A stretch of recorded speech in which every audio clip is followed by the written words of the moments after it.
The bailiff's voice cut through the mahogany chamber. "All rise for the Honorable Judge Brennan." Isla didn't rise, not immediately. She sat at the defendant's table in a dove-gray cardigan that swallowed her frame. Her auburn hair hung limp. No jewelry, no makeup, she looked like a woman who'd already lost. Across the aisle, her ex-husband straightened his Italian wool suit. Declan Voss, tech mogul, TED talker. The man who'd built Voss Corp from a college dorm to a NASDAQ darling, 43 and carved from ambition. He wasn't here to fight over custody. There were no children. He was here to destroy her. "Ms. Winters," Judge Brennan said, adjusting her glasses. "Do you understand why you're here?" Isla's lawyer, a nervous kid named Tate who looked fresh out of law school, fumbled with his briefcase. "Your Honor, my client?" "I asked her," the judge snapped. Isla finally stood, her voice barely registered. "Yes, Your Honor, then let's proceed." Judge Brennan nodded to Declan's attorney. The woman who rose was a predator in Chanel. Rhea Castlane, partner at Morrison and Blake. She'd buried senators and CEOs. Isla was a Tuesday morning. "Your Honor," Rhea began, her heels clicking across the floor. "We're here because my client, Mr. Voss, has been forced to take extraordinary measures." She gestured to Isla with practiced sympathy. "Ms. Winters has, over the past 18 months, exhibited behavior that can only be described as delusional. She has made wild financial claims. She has harassed Mr. Voss's business associates. Subscribe before you hear what she claimed. It's worse than you think." Rhea clicked a remote. A projection screen descended on it. Handwritten pages from a journal. "The offshore accounts need rebalancing. Singapore first, then Cayman. The timber holdings in BC are underperforming. I need to review the Zurich portfolio before the quarterly." Scattered laughter rippled through the gallery, filled entirely with Declan's employees. "Your Honor," Rhea continued, "Ms. Winters believes she controls a $50 million trust fund. She claims to own forests, offshore accounts, and real estate across 3 continents." More laughter. When confronted by reality that she has no such assets, she became erratic, combative. Rhea's voice dropped, dangerous. Isla stared at her hands. "Mr. Voss is here today seeking a court-ordered psychiatric evaluation and financial conservatorship, not out of malice." Rhea placed a hand over her heart, but out of love. "He wants to save the woman he married before she hurts herself." The gallery murmured approval. Judge Brennan looked at Isla. "Ms. Winters, do you wish to respond?" Isla's lawyer shot to his feet. "Your Honor, we have documentation that will—" "I asked your client, Mr. Harkin." Silence. Isla finally lifted her head, her gray eyes met the judge's. "Not yet, Your Honor." Rhea smiled. "Perfect. Call your first witness, Ms. Castlane," Judge Brennan ordered. "The defense calls Dr. Noah Pritchard." The woman who took the stand looked like she'd been sculpted from clinical ice. White blazer, severe bun, wire-rimmed glasses. "Dr. Pritchard," Rhea began, "you've been treating Ms. Winters for how long?" 6 months. "Mr. Voss retained me after his wife began exhibiting concerning symptoms." "And your diagnosis?" "Delusional disorder with grandiose features. Possibly early-onset schizophrenia." Gasps from the gallery. Isla didn't flinch. "Can you elaborate?" Dr. Pritchard opened a leather folder. "Ms. Winters believes she's the beneficiary of a multi-million-dollar family trust. She speaks about managing assets and reviewing portfolios. When I asked for proof, account numbers, legal documents, she became defensive. She claimed it was private family business." Rhea nodded gravely. "What else?" "She's written hundreds of pages of financial ledgers, detailed spreadsheets about timber investments, currency exchanges, real estate holdings in Vancouver, Singapore, the Cayman Islands." Dr. Pritchard looked at Isla with clinical pity. "It's an elaborate fantasy world, textbook grandiose delusion. In your professional opinion, is Ms. Winters capable of managing her own affairs?" "Absolutely not. She requires immediate psychiatric intervention and a court-appointed conservator." "Thank you, Doctor." Rhea sat. Judge Brennan looked at Tate. "Your witness." The young lawyer stood, shuffling papers. "Dr. Pritchard, you said Ms. Winters was defensive when you asked for proof?" "Correct. Did you ever consider that maybe she had a reason to be private?" Rhea shot up. "Objection, speculation." Sustained. Tate deflated. No further questions. The doctor stepped down, victorious. Declan leaned back in his chair, arms crossed. This was going exactly as planned. He'd met Isla 7 years ago at a charity gala in Vancouver. She'd been arranging orchids in the botanical gardens greenhouse. Quiet, unassuming, she introduced herself as Isla Winters, volunteer coordinator. No last name drama, no socialite peacocking, just a woman who loved plants. He'd been charmed, enchanted, even. She was the opposite of the venture capital sharks and tech bros he dealt with daily. She didn't care about his money, his company, his NASDAQ debut. She cared about him, or so he thought. They married within a year, small ceremony. Her family didn't attend, she said they were estranged. He didn't push. For 5 years it was perfect. She managed their home, attended his galas, smiled for the cameras, then came the cracks. Declan, I need to make some calls to Singapore. About what? Portfolio adjustments. What portfolio, honey? We don't have investments in Singapore. Not we, my families. That's when he knew. His perfect, simple wife was unraveling. The journals started. The late-night calls to financial managers who never called back. The manic spreadsheets. If someone you loved started acting like this, would you intervene? Subscribe, this gets darker. Declan had tried everything. Therapy, medication, patience. Nothing worked, so he did what he had to do. He called Ria Castlane and initiated conservatorship proceedings. Ms. Castlane, call your next witness. The defense calls Mr. Declan Voss. Declan took the stand with practiced humility. Ria approached like a therapist, not a lawyer. Mr. Voss, this must be incredibly difficult for you. It is. His voice cracked perfectly. Isla was the love of my life. When did you first notice her delusions? About 2 years ago, small things at first. She'd talk about checking in with her managers in Zurich. I thought she meant, I don't know, a financial planner or something, but it escalated dramatically. Declan ran a hand through his salt and pepper hair. She started writing obsessively, these ledgers, pages and pages of fictional assets. Forests in British Columbia, offshore accounts. She even claimed she owned a private island. Scattered chuckles from the gallery. She said her family, the Winters family, had been managing wealth since the 1800s. I tried to find records. Nothing, no trust, no assets, no family estate. He looked at Isla. It broke my heart. What was the final straw? Declan's jaw tightened. 3 months ago, she called my CFO. Told him she was pulling her line of credit from Voss Corp. She claimed her trust was one of our primary backers. Audible gasps. My CFO thought it was a prank, then she called Goldman Sachs, our investment bank. She told them the same thing, that she was foreclosing on our Series C funding. And was any of this true? Of course not. Declan's voice rose. She has a joint checking account I fund. She has a credit card I pay for, that's it. He buried his face in his hands. I spent days doing damage control, apologizing to partners, explaining my wife was unwell. He looked up, eyes glistening. I can't protect her anymore, not alone. The gallery was silent. Moved, Judge Brennan's expression softened. Mr. Harkin, your witness. Tate stood, his hands were shaking. Mr. Voss, you said your wife called your CFO? Yes. And she said she was pulling credit? Correct. And you said she has no relationship with Goldman Sachs? None whatsoever. So it was all a delusion? Obviously. Tate nodded. Okay, no further questions. He sat. Ria looked confused. That was it, no cross-examination. Judge Brennan frowned.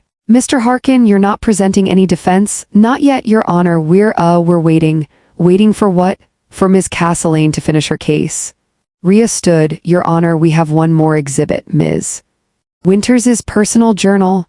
She pulled out a leather-bound notebook, the one Declan had found in their bedroom safe. These are her own words, Your Honor, proof of her delusions.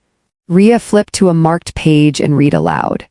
Dee doesn't understand. He thinks I'm playing pretend. He thinks the trust is a fairy tale. He has no idea what the Winters name means, what we control. The day I tell him, it will destroy everything he thinks he knows about me. About us, I'm not his sweet little botanist. I'm the woman who could buy his entire company and shut it down before lunch. The gallery erupted in laughter. Declan shook his head, devastated. Ria closed the journal with a dramatic snap. Your Honor, this woman is not just delusional, she's dangerous. She fantasizes about destroying her husband's livelihood. She needs help. Judge Brennan looked at Isla. Ms. Winters, I'm inclined to grant this petition. Unless you have something to say, I'm going to order a psychiatric evaluation and appoint Mr. Voss as your temporary conservator. The courtroom held its breath. Isla stood. Her voice was still soft, but steady. I have something to say, Your Honor. Then speak. Isla looked at her lawyer. Tate, call our witness. The young man suddenly straightened. The nervous energy vanished. When he spoke, his voice was sharp, authoritative. The defense calls Mr.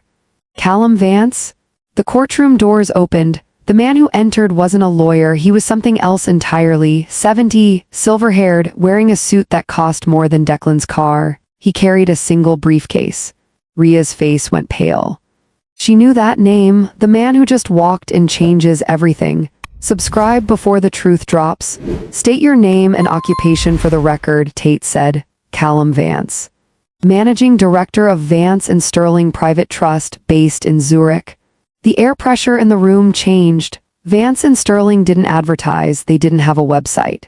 They managed wealth for people whose names never appeared on Forbes lists. Old money, invisible money. Judge Brennan leaned forward. Ria tried to recover. Your Honor, this is irregular. Sit down, Ms. Castellane, the judge said quietly. Tate approached the witness stand. Mr. Vance, why are you here? I'm here at the request of our client, Ms. Isla Winters. Declan laughed out loud. This is absurd, Mr. Voss. Judge Brennan's gavel cracked. One more outburst and you'll be removed. Declan's jaw clenched. Tate continued. Mr. Vance, can you describe your firm's relationship with Ms. Winters? Vance and Sterling has been the primary asset manager for the Winters family since 1891. Ms. Isla Winters is the seventh-generation primary beneficiary and, as of her 30th birthday, the sole directorial trustee of the Winters Family Trust. The gallery was silent now, confused. Mr. Voss's attorney presented Ms. Winters's journal as evidence of delusion. Specifically, she mocked my client's claim of managing forests in British Columbia. Can you speak to this? Vance opened his briefcase, pulled out a single document. The Winters Trust holds 12,000 acres of sustainable timber forest in British Columbia, purchased in 1923. Ms. Winters personally chairs the annual forestry audit. Her notes are her oversight responsibilities. Dr. Pritchard in the front row went white. Ms. Castellane also mocked claims about offshore accounts.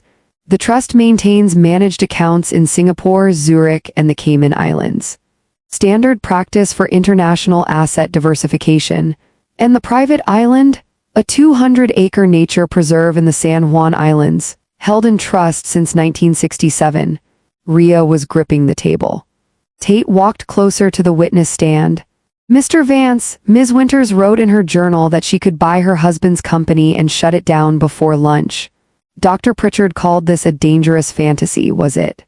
Vance adjusted his glasses. We prepared a full acquisition analysis of Voss Corp at Ms. Winters's request. The company is currently valued at $340 million. It would be manageable. Manageable, yes. And when Ms. Winters called Mr. Voss's CFO and mentioned pulling her line of credit, was that a delusion? No. Voss Corp Series C funding round was partially backed by a syndicate managed by Sterling Capital, one of our subsidiary investment arms. Ms. Winters is the primary limited partner in that syndicate. The gallery was no longer laughing. Declan's face had gone from smug to ashen. Mr. Vance, Tate said, Mr. Voss testified that his wife has no assets.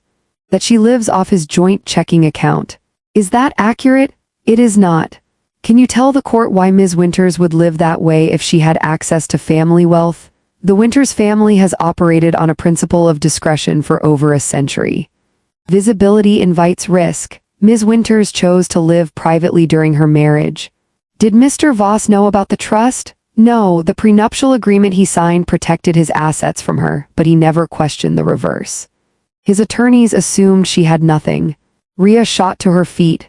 Your Honor, this is... Sit down. Judge Brennan's voice was ice. Tate turned to the judge.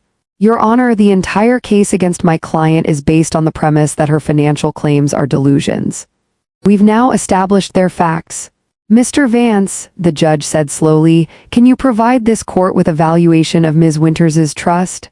Vance pulled out a single sheet of paper. As of market close yesterday, the Winters Family Trust holds liquid and managed assets valued at $3 million. The courtroom exploded. A camera flashed. Someone gasped. Declan made a sound, a strangled animal noise. Drop a comment. Did he marry her for love or for the name he didn't know she had? Judge Brennan slammed her gavel 4 times before order returned. Rhea was standing, her Chanel armor suddenly looking cheap. Your Honor, we had no knowledge. Ms. Castellane, sit down before I hold you in contempt. Rhea collapsed into her chair. Declan was staring at Isla like he'd never seen her before. The botanist, the quiet volunteer, the woman who'd loved him, she'd been sitting on $50 million the entire time. Judge Brennan turned to Tate. Mr. Harkin, does your client wish to testify? She does, Your Honor. Isla stood. As she walked to the witness stand, something changed. Her posture straightened. The gray cardigan no longer looked frumpy, it looked chosen. Simple, expensive. Laurel Piana cashmere that cost $3,000 and whispered instead of screaming. She took the oath. Tate approached. Ms. Winters, why didn't you tell your husband about the trust? Isla looked at Declan. Her voice was no longer soft. It was clear, steady, surgical. Because I wanted to be loved for me, not for my last name, not for my portfolio. She paused. I wanted a real life. And when did that change? When he started gaslighting me. Moving my keys, canceling reservations, and claiming I'd forgotten. When I caught him cheating and he called me crazy for being upset. Declan's face flushed. When his company started failing, he saw me as an asset. Something to control. Her eyes didn't leave his. He didn't try to save me, he tried to own me. Ms. Winters, you wrote in your journal that you could buy Voss Core. Was that a fantasy? No, it was a contingency plan. Did you ever intend to? I considered it. Then I ran the numbers. His company is over-leveraged. The debt structure is a mess. It would be a bad investment. Scattered gasps. She just called his life's work garbage. Mr. Voss claimed you harassed his CFO in Goldman Sachs. What actually happened? Isla smiled, thin, cold. I called to warn him. I told him if he continued this conservatorship case, I'd pull my syndicate's backing. It wasn't harassment, it was a courtesy. Tate turned to the judge. Your Honor, we're filing a countersuit, defamation, emotional distress, and we're requesting a forensic audit of Voss Core's financials. He slapped a folder on the table. We believe Mr. Voss used his wife's name, the Winters name, to secure investor confidence without her knowledge. He leveraged her silent presence at his galas to imply family backing he didn't have. Declan shot to his feet. That's a lie. Sit down, Mr. Voss, Judge Brennan snapped. Rhea was frantically whispering to him. Tate wasn't done. We're also submitting this. He held up another document. Dr. Pritchard billed Mr. Voss $85,000 for this evaluation. We believe she was paid to reach a predetermined conclusion. Dr. Pritchard stood. Your Honor, I don't. Judge Brennan's voice could cut glass. I'm referring you to the State Medical Board. The doctor sat, shaking. Judge Brennan looked at Declan. Mr. Voss, you stood in my courtroom and called your wife delusional. You tried to strip her of her autonomy. You tried to make me complicit in what I now see was financial abuse. She slammed her gavel. Petition for conservatorship is denied. The bailiff moved to escort Declan out as the courtroom dissolved into chaos. Journalists who'd snuck in were scrambling for the doors. The gallery of Voss Core employees looked terrified. Their paychecks were tied to a man who'd just been exposed as a fraud. But Isla wasn't done. She stepped down from the witness stand. Walked directly to Declan's table. He looked up at her, his face a mask of shock and rage. Isla, please, I didn't know. You knew enough. Her voice was quiet, only he could hear. You knew I was private, you knew I didn't like attention. You knew I had boundaries. She leaned closer. And you used every single one against me. I loved you, you loved the idea of me, the simple girl, the botanist who didn't care about money. She smiled, sad, final. You loved feeling superior. He grabbed her wrist. Isla, wait. Callum Vance appeared beside them. He didn't touch Declan, didn't speak, he just stood there. Declan released her. Isla straightened her cardigan. You were right about one thing, Declan. You gave me something beyond my wildest dreams. She paused. A normal life, a life where I wasn't the Winter's heiress, where I was just Isla. Her eyes hardened. And you destroyed it. You turned it into a nightmare. She walked toward the courtroom doors. Declan called after her. Isla, please don't do this. The audit, my company. She stopped, didn't turn around. Your company was dying long before I walked away. The audit will just make it official. She pushed through the doors, gone. A black Bentley was waiting, no plates, tinted windows. Callum Vance held the door. Where to, Ms. Winters? Isla looked at the gray Vancouver sky. She'd spent 7 years hiding, 1 hour reclaiming her name. The airport, Callum. I believe the timber audit in BC needs my attention. The car pulled into traffic, just another expensive vehicle in a city full of them. Disappearing completely, Declan sat alone at his table. Rhea had vanished, probably calling her malpractice insurance. Dr. Pritchard was being questioned by court officials. His phone buzzed, a text from his CFO. Goldman just pulled our credit line. What the hell is happening? Another from his COO. Reuters is calling. They're asking about the Winters connection. Do I confirm? Another from his head of PR. We need a statement, now. He didn't respond. He just stared at the empty witness stand where his ex-wife had sat. The quiet botanist who'd loved orchids, who'd smiled at his jokes, who'd never once bragged or flaunted or demanded. She'd been sitting on $50 million, and he'd never known. Would you have seen the signs? Subscribe so you don't miss what happens to Declan next. The fall of Declan Voss was surgical. Within 72 hours, the forensic audit Isla's team commissioned was leaked to Bloomberg. Voss Corp had been hemorrhaging money for 18 months. Declan had been using new investor funds to pay old investors, a textbook Ponzi structure. He'd been 1 quarter away from collapse. The SEC opened an investigation. Goldman Sachs publicly severed ties. His board called an emergency meeting and voted him out. By week 2, Voss Corp was in receivership. By week 3, Declan was facing federal wire fraud charges. Rhea Castellane was disbarred. The state bar determined she'd knowingly participated in a malicious prosecution. Dr. Noah Pritchard lost her license. 3 former patients came forward, claiming she'd fabricated diagnoses for wealthy clients seeking conservatorships. The media couldn't get enough. The $50 million ghost, Vanity Fair, how a tech mogul tried to gaslight his heiress wife. The Atlantic, the botanist who broke Silicon Valley. Wired, they scrambled for photos of Isla. Found almost none. The few images that existed, her beside Declan at galas, mysteriously corrupted, deleted from servers. The Winters family, with a quiet word to the right people, had re-established their invisibility.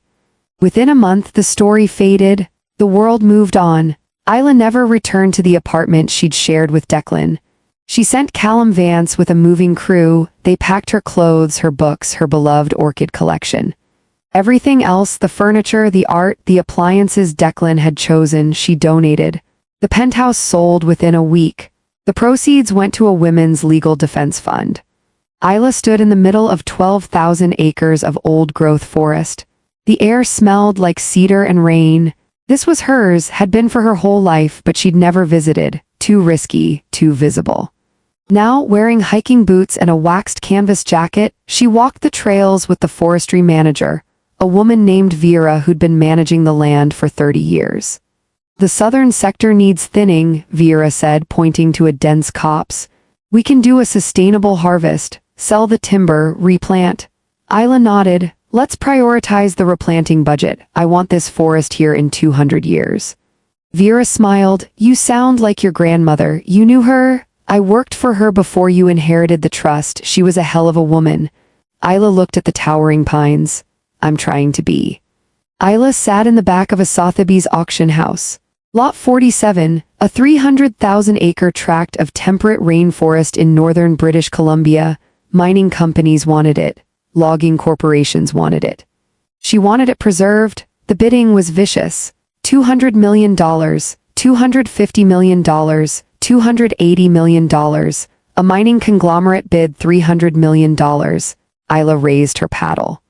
$350 million. The room turned. A woman in a simple gray dress, beside her, Callum Vance. The auctioneer recognized him immediately. $350 million to the representative of Vance and Sterling. Going once, the mining CEO glared, going twice. Silence. Sold. Isla stood, handed her paddle to Callum and walked out. She just bought a forest, not for profit, for protection. Voss Corps' flagship office building, the gleaming glass tower Declan had commissioned, was sold in bankruptcy proceedings. The buyer, a shell corporation managed by Vance and Sterling. Within 6 months, the building was gutted. The marble lobby where Isla had once been sneered at by Declan's assistants was now a vertical farming research center. Hydroponic systems, aquaponics, urban agriculture. The project employed 200 people. Produced food for local shelters, and in the lobby a small plaque, in memory of dreams that grow quietly. No name, no donor recognition, just the work. Isla sat across from Callum in a conference room overlooking Lake Zurich. The Voss Corps building is operational, he reported. Phase 2, the rooftop garden, is ahead of schedule. Good, there's something else. Callum slid a folder across the table. Declan Voss was sentenced yesterday, 8 years. Federal prison. Isla didn't open the folder, and his appeal denied. She nodded, said nothing. Callum studied her. Do you feel vindicated? I feel tired. That's fair. She looked out at the lake. I spent 7 years trying to be someone else, someone smaller, someone simpler. She turned back to him. It almost destroyed me, but it didn't. No, she smiled, faint. It didn't. Callum leaned back. So what now? Isla opened her laptop, pulled up a spreadsheet. Now we get back to work. The Singapore portfolio needs rebalancing, and I want to review the timber projections before the quarterly. Callum laughed, a rare sound. What's funny? Your ex-husband spent a year trying to convince the world you were crazy for saying things like that. Isla's smile sharpened. And now I can say them as loud as I want. If you've ever been underestimated, this ending is for you. Subscribe for stories where the quiet ones win. But Isla's story didn't end in Zurich. 3 months after Declan's sentencing, Callum requested an urgent meeting.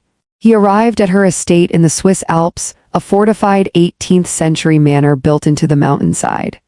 We have a problem, he said, handing her a dossier. Isla opened it. Inside, financial records, shell corporations, acquisition attempts. Someone's been buying up land adjacent to your BC timber reserve, Callum explained. Small parcels, different LLCs, but they all trace back to the same source. Who? The Harlow Group. Isla's blood went cold. The Harlows, old money, ruthless money. A family that had spent the last century rebuilding after her great-grandfather had bankrupted them in the 1920s. They've been in the shadows for decades, Callum continued. But your court case, your name in the public record, it gave them a target. What do they want? Revenge. They want to do to the Winters family what your great-grandfather did to them. Isla closed the folder. How much land have they acquired? Enough to surround your reserve. If they clear-cut, they'll destabilize the entire ecosystem. Can we buy them out? They're not selling, they're making a point. Isla stood. Walked to the window overlooking the Alps. Then we make one too. Isla called an emergency meeting of the Winters Family Trust Board. The board consisted of 5 people. Callum Vance, Managing Director, Sutton Adler, Chief Legal Counsel, Griffin Locke, Investment Director, Opal Chen, Sustainability Officer, and Isla. They met in the Manor's library, a room older than Canada. The Harlows have been waiting for this, Sutton said, reviewing the land acquisition records. They've spent 90 years rebuilding. Your public court case gave them an opening. They're not just targeting the timber reserve, Griffin added. They're shorting our portfolio companies, they're spreading rumors to our banking partners, they're trying to engineer a crisis. Opal leaned forward. If they clear-cut the adjacent land, our forest loses its buffer. The ecosystem collapses, the timber becomes worthless. Isla listened in silence. Finally, she spoke. What would my great-grandfather do? Callum met her eyes. He'd go to war, financial war, burn them out before they burn him. And what would that cost? Everything, visibility, privacy, the very thing your family has protected for a century. Isla stood, walked to a massive globe in the corner, an antique from 1891, the year Vance and Sterling was founded. She spun it slowly. I spent 7 years hiding, being invisible, being small. She stopped the globe with her hand. It almost destroyed me. She turned to face the board. I won't do it again. Isla, Callum began. The Harlows think I'll retreat. They think I'll sell the land, take the loss, disappear back into the shadows. Her voice was steel. They're wrong. What are you proposing? Sutton asked. We buy everything, every parcel adjacent to the reserve. We outbid them on every acquisition, and then, she smiled, cold, final, we donate it, all of it, to a public land conservancy. The room went silent. You're talking about $400 million in acquisitions, Griffin said slowly. For land we'll never profit from. I know, and you want to donate it, make it untouchable? Yes. Opal's eyes widened. It's brilliant. If it's public land, they can't develop it. Ever. But it's public, Callum said. Your name will be everywhere. The Winters' name will be on every news outlet in North America. Good. Isla's voice didn't waver. Let them see me. Let the Harlows see exactly who they're fighting. Sutton leaned back. You're declaring war. No, Isla met her gaze. I'm ending one. Drop war in the comments if you think she's making the right move. Isla stood at a podium in Vancouver. Behind her, a projection of 500,000 acres of forest. In the audience, journalists, environmental groups, government officials. And in the back, hidden in the crowd, representatives from the Harlow Group. Today, Isla began, her voice clear and steady. I'm announcing the largest private land donation in Canadian history. Cameras flashed. The Winters Family Trust is donating 500,000 acres of temperate rainforest to the Pacific Conservation Collective.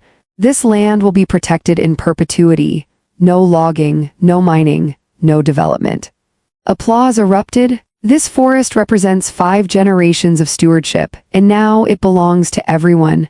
She looked directly at the back of the room, at the Harlow representatives. Some people build legacies by taking.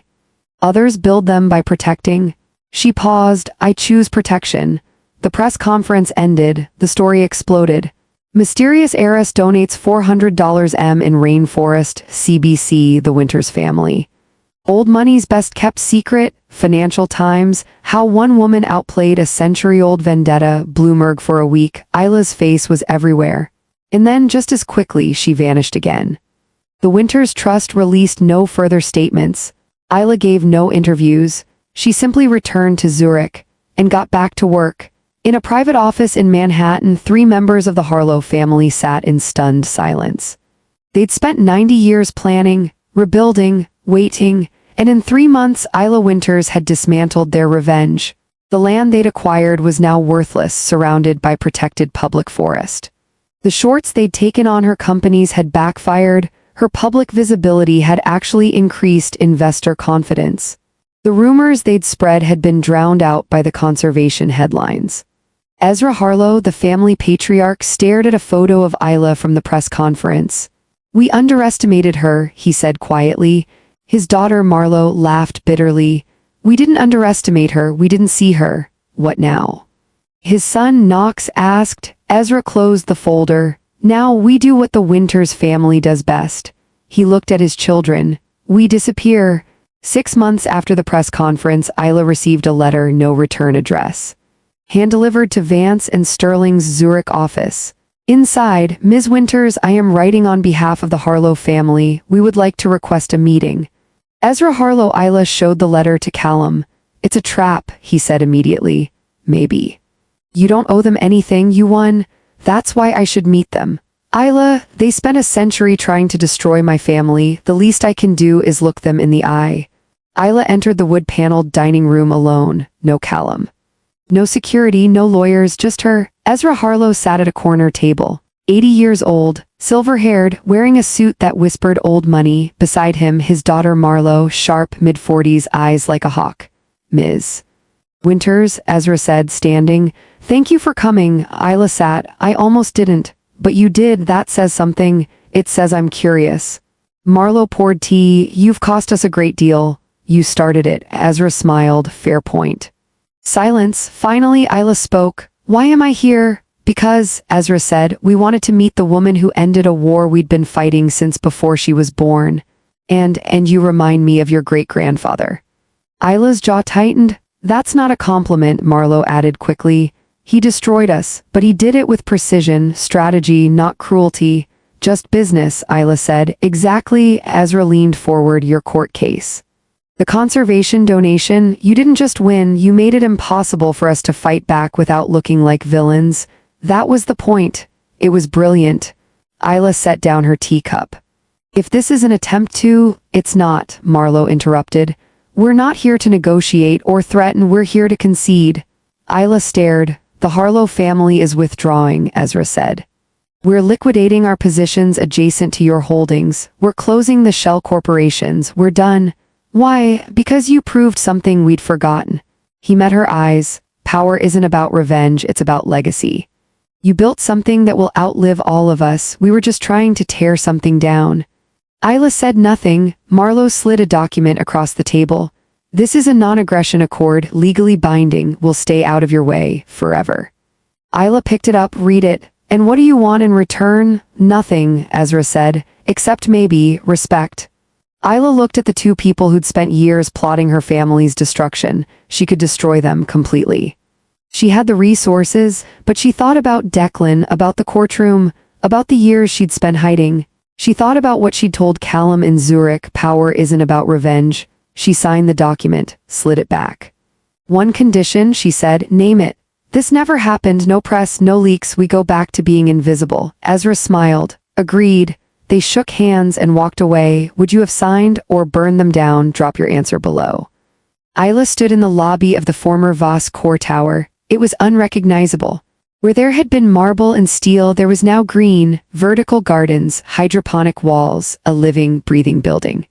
She walked through the atrium past rows of lettuce, tomatoes, herbs. Workers nodded at her in recognition but said nothing. She'd requested anonymity. They respected it. At the far end of the lobby, a woman was kneeling beside a planter box, teaching a group of kids how to transplant seedlings. The woman looked up, their eyes met. It was Vera, the forestry manager from BC. Ms. Winters, Vera said, standing. I didn't know you were visiting today. I wanted to see the progress.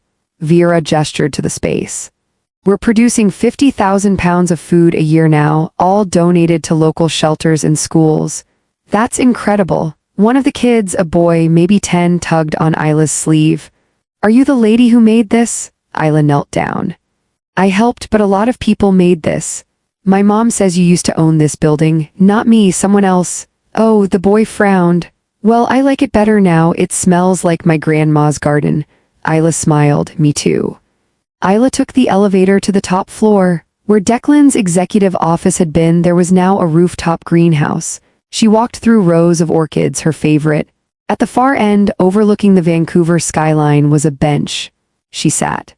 Pulled out her phone, one new email from Declan. Subject, I'm sorry. She stared at it for a long moment, then deleted it without opening. Some chapters were closed. Isla sat in the library of her Swiss manor. The same library where she'd met with the Winters Trust board 2 years ago. On her laptop, financial reports, timber projections, a proposal for a new conservation project in Patagonia. Her phone buzzed. A text from Callum. The Patagonia deal closed, 200,000 acres, it's ours. She smiled, typed back, good, let's protect it. She closed her laptop, walked to the window, the Alps stretched endlessly. She'd spent 7 years hiding, 2 years fighting. And now she was building, not empires, not monuments, legacies, things that would outlive her, things that mattered. In a Vancouver courthouse, a young woman sat at the defendant's table. Her husband was trying to have her declared incompetent. She looked small, scared, defeated. The gallery laughed as his lawyer presented evidence of her delusions. In the back of the courtroom, unnoticed, sat a woman in a gray dress. She watched the proceedings in silence. When the judge called a recess, the woman approached the young defendant in the hallway. Excuse me, she said quietly. The young woman looked up, tears in her eyes. Do you have a lawyer? I can't afford one. The woman in gray pulled out a business card, handed it to her. On it, Vance and Sterling Private Trust Legal Defense Fund, call this number, tell them Isla sent you. The young woman stared at the card. I don't understand, you will. The woman in gray walked away, disappeared into the crowd, just another face, another quiet voice.